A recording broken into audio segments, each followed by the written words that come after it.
kabahay. May guard pa. Ito yung tirahan nyo. Ayun yung room ko. Ginagawa ko. Ito naman parang pag may nagdinakaw. Kasi natutulog din yung guard. May ginagawa yung parang yung para pag inawakan nila malalatlat. Ito naman pag may pumasok dito. Ito,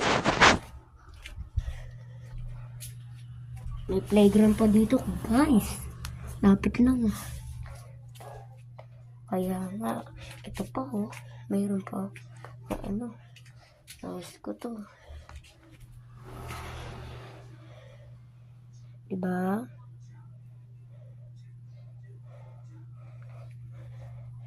Alright guys, meron na kayo kwentas.